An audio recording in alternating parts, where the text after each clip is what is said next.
السلام علیکم ورحمۃ اللہ وبرکاتہ۔ میں ہوں تحدیث مشتاق یونیورسل اسٹڈی گائیڈ سے۔ میرا جو آج کا موضوع ہے وہ ہے ایران اور اسرائیل کے وارز کے بارے میں۔ اس موضوع کو سمجھنے کے لیے ہم کو 1979 کی بات کرنی چاہیے، جب ایران اور اسرائیل کے درمیان بہت ہی اچھی فرینڈشپ تھی۔ اس وقت جو ایران کا رولر تھا وہ محمد رضا شاہ پہلوی تھا، جو چاہتا تھا کہ ایران یعنی ریاست ایران ایک مسلم ریاست نہ رہے۔ یہاں پر ٹریڈیشن چلے گا وہ اسرائیل کا چلنا چاہیے، ٹریڈیشن چلنا چاہیے امریکہ کا چلنا چاہیے۔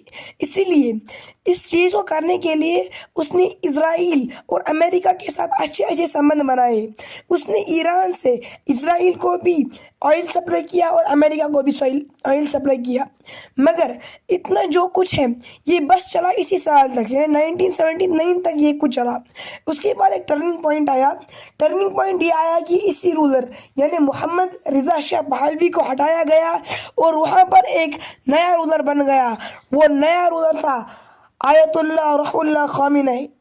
جو آیت اللہ روح اللہ خامنئی صاحب، اس نے اس ریاست ایران کو نئے سے ایک مسلم نیشن میں تبدیل کیا۔ اسی سال سے اب ایران نے اپنے سارے سبند کاٹ دیے، کن سے؟ اسرائیل سے۔ اب اگر ہم دیکھیں گے کہ ایران اور اسرائیل کے درمیان وارز کیوں ہوتی ہیں، اس کے پیچھے ایک ڈیپ ہسٹری ہے۔ اسی لیے میں ان ساری پوائنٹس کو ملا کر، ان سارے ریزنز کو ملا کر کچھ پارٹس بناؤں گا۔ یہ اس سیریز کا پہلا پارٹ ہے۔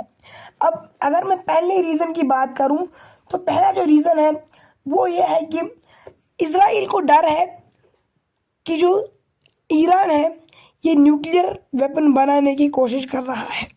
نیوکلیئر ویپن بنانے کی کوشش سے اسرائیل کو کیا نقصان ہے؟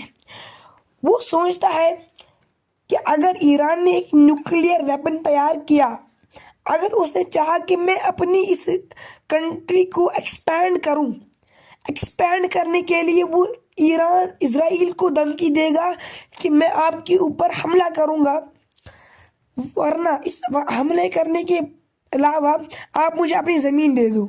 یعنی وہ اس کے دماغ میں ڈر ہے کہ جو ایران ہے یہ اپنے اس کنٹری کو ایکسپینڈ نہ کرے۔ باقی آج کے لیے اتنا ہی۔